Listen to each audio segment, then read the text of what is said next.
You are Locked On Red Sox Postcast, part of Locked On Sports Boston, on the Locked On Podcast Network. Your team every day.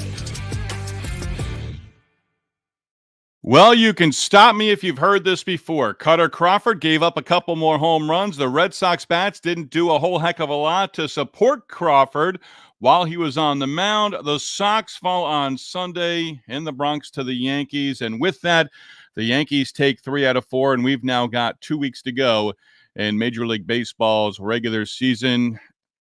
I'll say it next Sunday. I'm not going to say it with 2 weeks to go in the regular season, 12 games in 14 days. But the Red Sox are closing in on just playing out the stretch. 500 now with 12 to go in the regular season. We do welcome you to our latest Locked On Red Sox postcast. I'm Steve Lennox, baseball play-by-play veteran.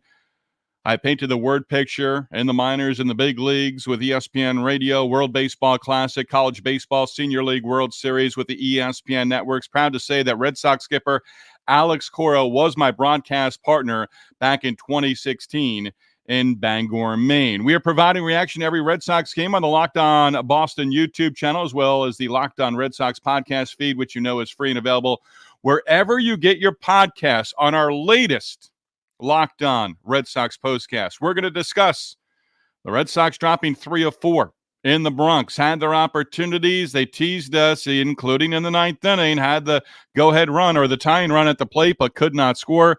We're going to touch on Kutter Crawford's outing. We're going to touch on and tip our cap to Joe Castiglione, Red Sox radio play-by-play announcer, sharing during the game Sunday that he'll be retiring from his full-time role in the Sox radio booth. He will go the rest of the regular season, and then he will be available in a pinch hitting role, as he said during the broadcast, both on WEEI radio and the NESN broadcast as well. We'll touch on a terrific career for Joe Castiglione, honored with the Ford C. Frick Award this year, Hall of Fame broadcaster, Hall of Fame person.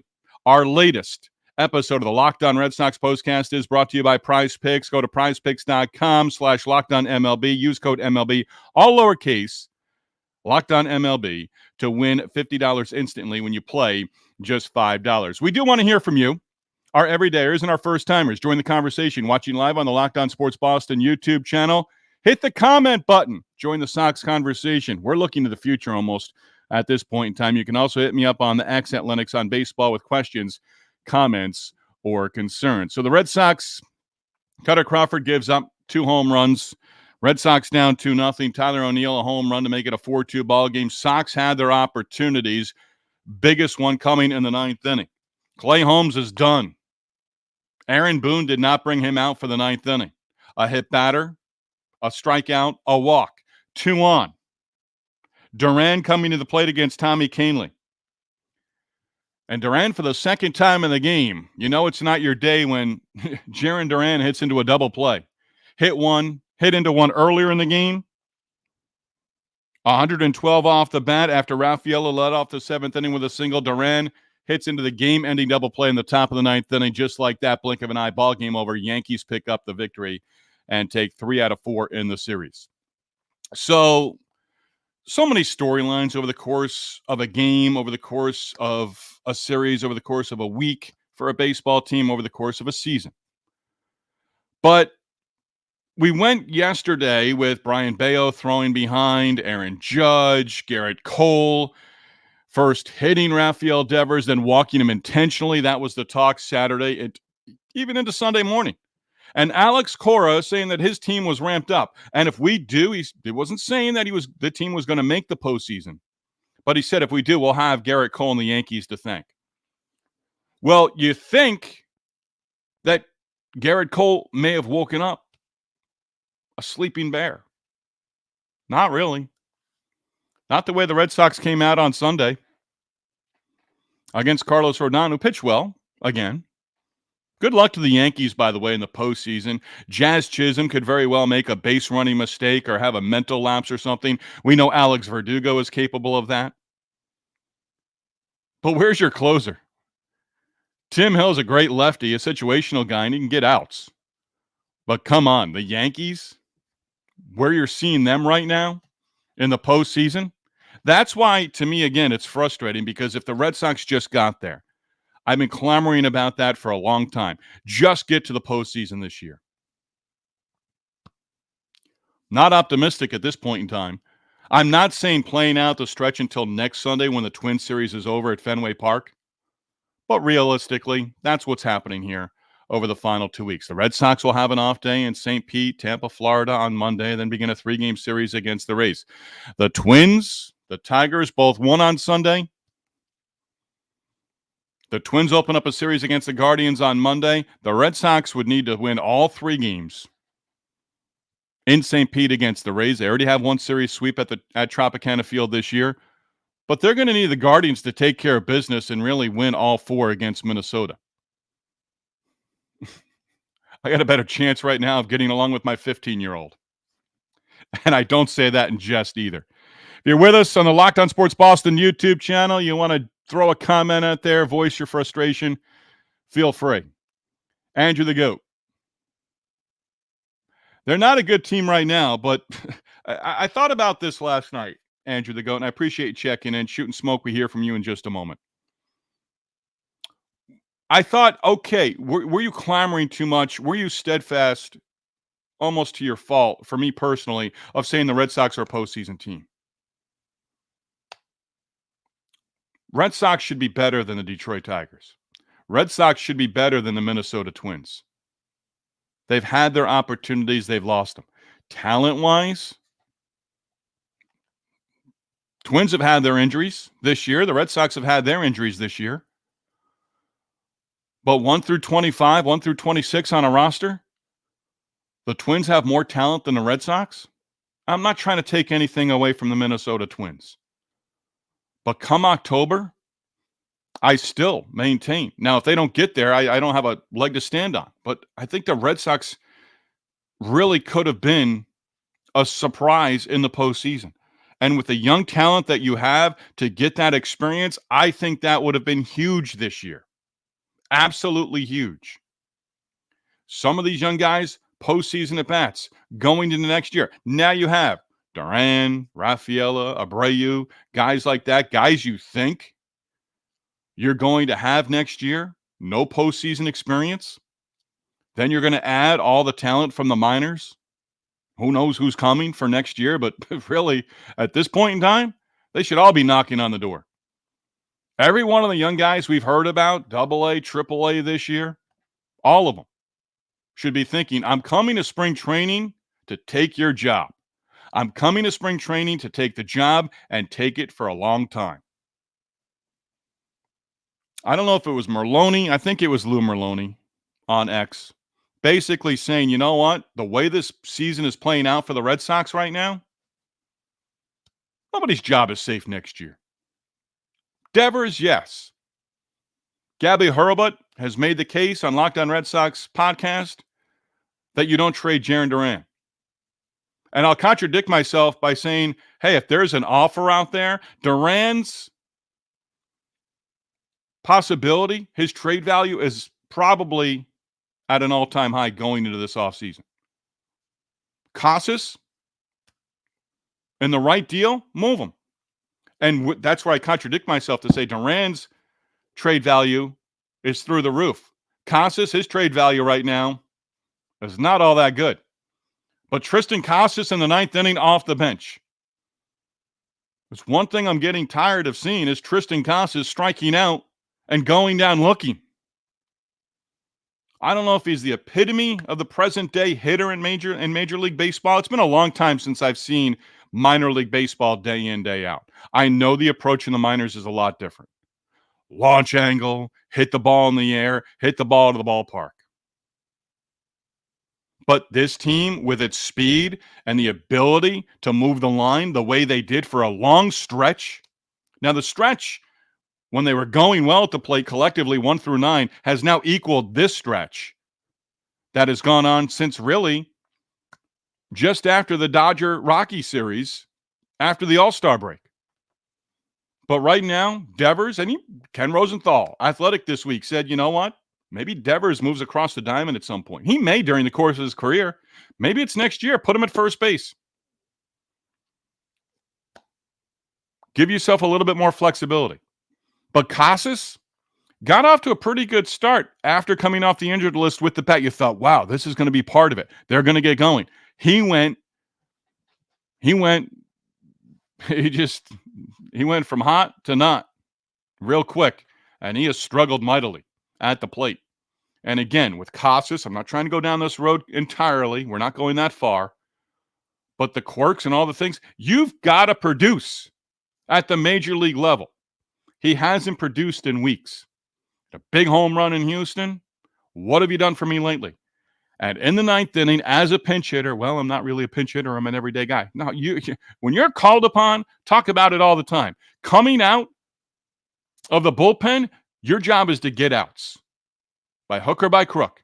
When you're asked to pinch hit in the ninth inning, you take a called strike three again. I didn't go back to see how many times he took a called strike three in the series. It was more than once.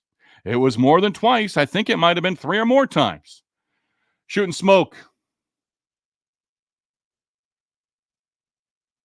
Yeah, shooting smoke. You got me. That's coming up in our next segment, so I'm not ignoring you. You always help me segue. At bat of the day, a tip of the cap to Joe Castiglione. If you don't know the announcement that came down the pike on Sunday, we're going to let you know about it coming up next. Steve Lennox. Lennox on Baseball is the Twitter or X handle, and we appreciate you being with us here on the Locked On Red Sox postcast. Locked On Patriots postcast is up and running. Cam Stewart has you covered with the Locked On Patriots postcast as the Patriots drop a tough one on Sunday against the Seattle Seahawks. Patriots regular season now underway, 1-1. Mike Debate also has you covered with the latest daily Locked On Patriots podcast as well. Locked On Sports Boston, your team every day.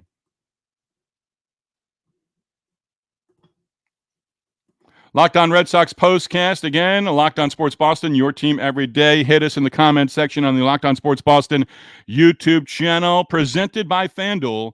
You've heard us talk plenty about FanDuel throughout the course of the Major League Baseball regular season.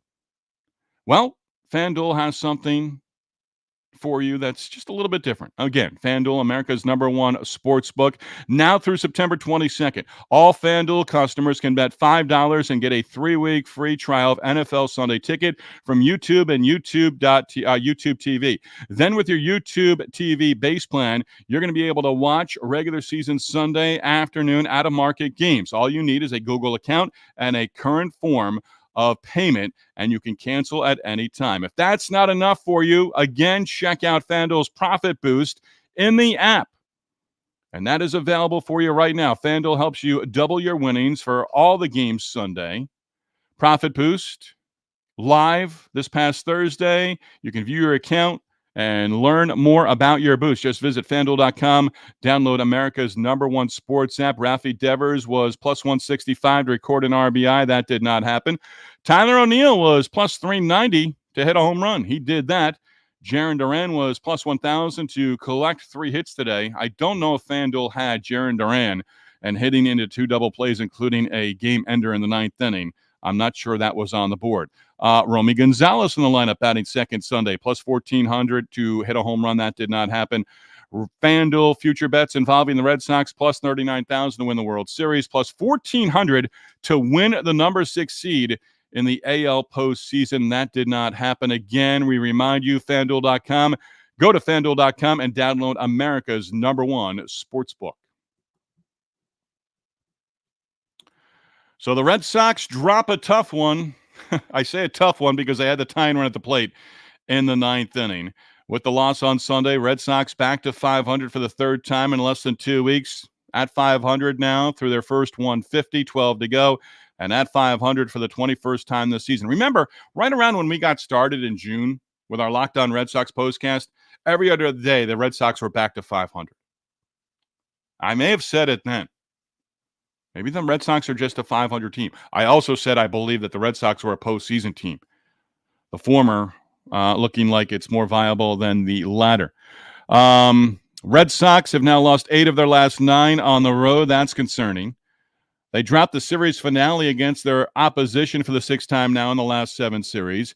and go 6-7 against the Yankees and lose the final 5 of the final 6 meetings of the season between the two clubs as well. Now, Red Sox certainly had their opportunities during the course of the series, from getting walked off on Thursday in the opener, the 5-run 7th inning with the grand slam from Aaron Judge on Friday, winning Saturday, opportunity to pick up a split on Sunday, did not happen. Never led at any point on Sunday.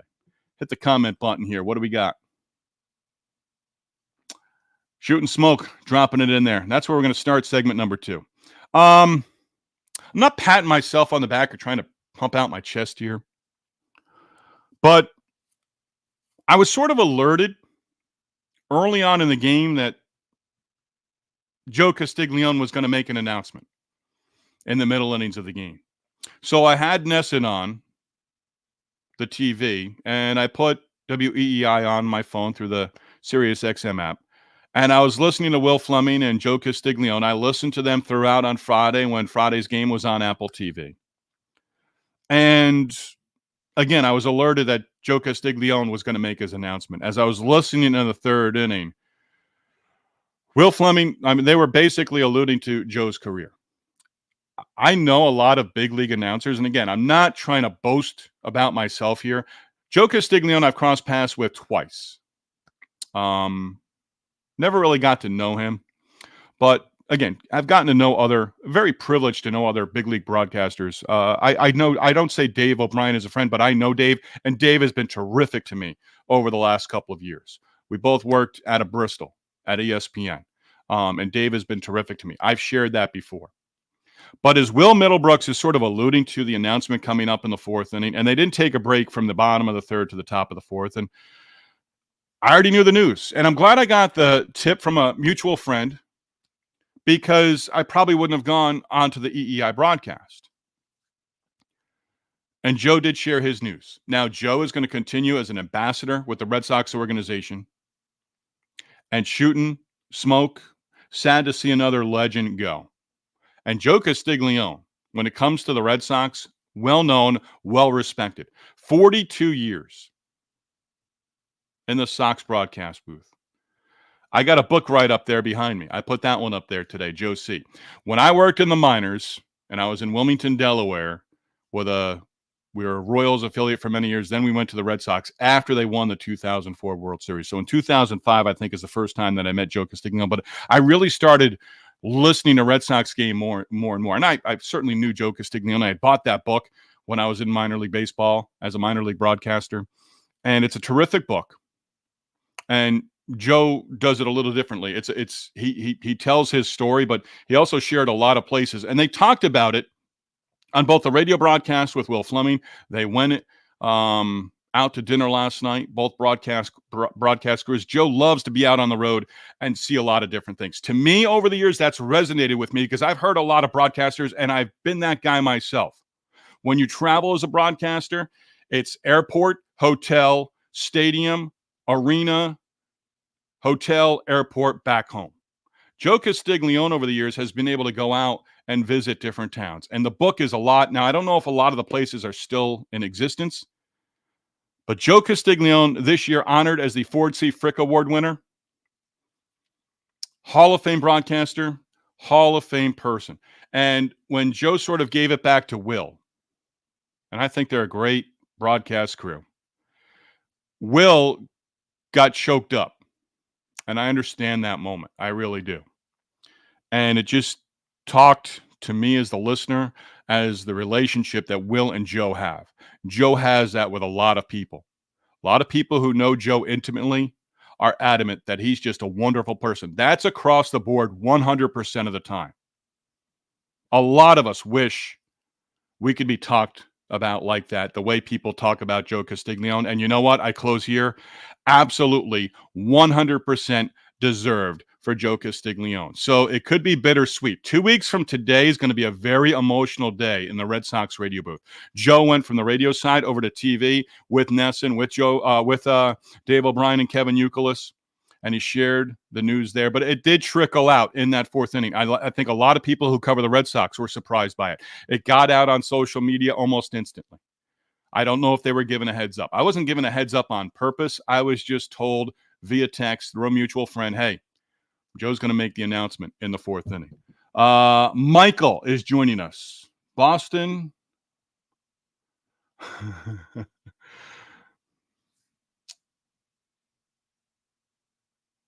Michael, I need a translation, buddy. I tried. You're writing in Spanish. I see juego más. Michael, I'll share what you shared if you can just throw it out there. Let's get into at-bat of the day. Shooting smoke. I really want to go Jarren Duran heading into the game-ending double play. But shooting smoke, I'm going with you. And for the first time, I'm doing this because shooting smoke has it. Connor Wong, 6th inning. A leadoff double.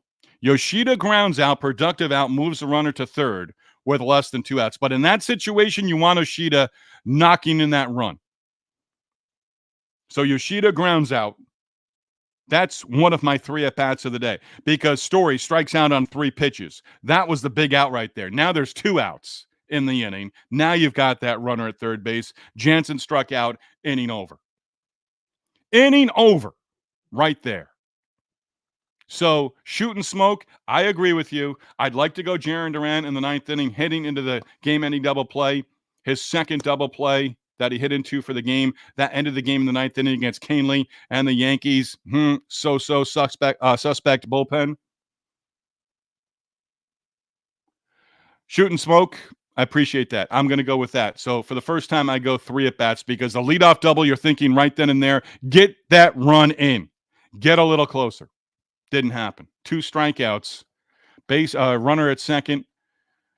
Nobody out. Runner at third. Less than 2 outs. Story struck out. Jansen struck out. Over from there. Andrew the GOAT, the way the Red Sox have been playing lately, they don't deserve to be in the playoffs. No, at this point, they don't. They really don't. Can't make an argument for them anymore. There's no glossing over what is sort of transpired here, and it's not over a week. And again, you got rattled because Garrett Cole hit Rafael Devers, and you suspected it was on purpose, but you weren't really sure. Then he walks him with nobody on and nobody out in his next plate appearance. Now you know, and you're all riled up all Saturday. Your manager's riled up. You're saying, hey, thank you, Garrett Cole. If we do make it to the postseason, it's because of you. And then you throw out a clunker in the finale when you could have split the series against the Yankees, and things could have looked a lot different with 12 games to go with the final 14 days of the regular season. One more from Andrew the GOAT. Andrew the GOAT seems to think that Little League teams could play better than the Red Sox right now. It's going out on a limb there, Andrew the GOAT. Coming up, numbers of the night. Again, tip of the cap, Joe Castiglione, and he is part of our numbers of the night or numbers of the day if you want to be there with us as well. Steve Lennox, Locked On Red Sox postcast. Yankees take 3 out of 4 and win the season series 7-6 over the Boston Red Sox. The Red Sox now have 12 games to go in the regular season, and right now a 500 team, 12 to go. You want to see this team finish over 500. You want to see this team finish strong. You want to see this team make the Tigers and the Twins panic in some way. Numbers of the day next. Locked On Red Sox postcast brought to you by Prize Picks. Locked On Sports Boston, your team every day. Hey, Prize Picks, America's #1 daily fantasy sports app. With over 5 million active members, Prize Picks is the easiest and the most exciting way to play daily fantasy sports. Unlike other apps on Prize Picks, you against the numbers. That's right, you against the numbers. All you have to do is pick more or less on 2 to 6 player stat projections, and you can watch the winnings roll in. Get in on the daily action with Prize Picks. And get in on the action with your friends and become part of that Prize Picks community today. You can now win up to 100 times your money on Prize Picks with as little as 4 correct picks. Again, turn your $10 into $1,000. Sign up today. Get a $50 bonus instantly when you play $5. You don't even need to win to receive that $50 bonus. It is guaranteed. Again, download the Prize Picks app today. Use code LOCKEDONMLB. That's code LOCKEDONMLB on Prize Picks to get that $50 instantly when you play $5. You don't even need to win to receive that $50 bonus. Again, it is guaranteed. Prize Picks, run your game. All right. I'm scolding myself lately because I have to get under at least 32 minutes. So we've got some time to play with here. Andrew the GOAT, Red Sox just keep finding ways to not throw games, but lose games, especially away games. You know, you're down 4-0. You get to 4-2. Stanton, sack fly. We'll get into numbers of the day here in just a moment. Got a couple. Crawford gave up the 4 runs. He's given up way too many home runs this year. We know that. Kutter and home runs, 33 allowed this season. We'll get into Judge here in just a moment with the home runs as well. So 12 to go, 75 and 75. And I didn't use it on Saturday. I think it was Tom Caron from Nesson who had that the Red Sox were 74 and 74 last year through 148, then went 4 and I guess it was 4 and 12 over their last 16. I think that's what it was. No, 4 and 8. I think it was. I'm trying to do the math in my head. Can't do it right now. Hey, back-to-back games where the Red Sox did not strike out 10 times in a game. But Jarren Duran hits into the double play to end the game. That's the number 2. Jarren Duran hits into 2 double plays, including the one in the 9th inning where Tommy Kahnle got 2 for the price of the 1, came into the game, and got the 2 outs to lock down the win for the Yankees. So 42 is the number that we're going to start off with numbers of the day. Joe Castiglione. We tipped our cap to the longtime Red Sox play-by-play announcer on the radio side. 42 years for Joe Castiglione. And he touched on it with Will Fleming. Spent time with his wife, spent time with his children, spent time with his grandchildren. And I believe he also used the number 53. He and his wife are going to celebrate their 53rd wedding anniversary in the fall. So again, Joe Castiglione, we tip our cap to you. We say thank you as well.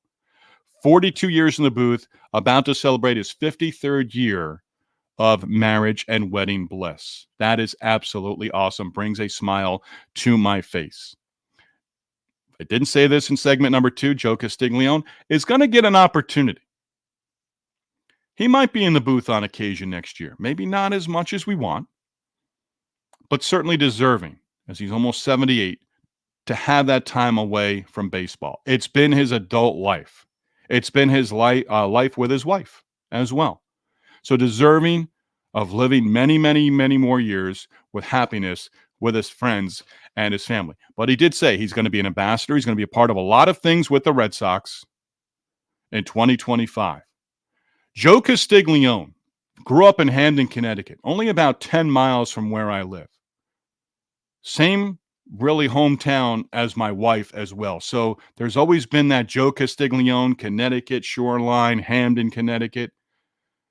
George Grant is also longtime play-by-play announcer out of the Hamden, Connecticut area. Joe and George are good friends. I run across George every once in a while when I do basketball during the baseball offseason.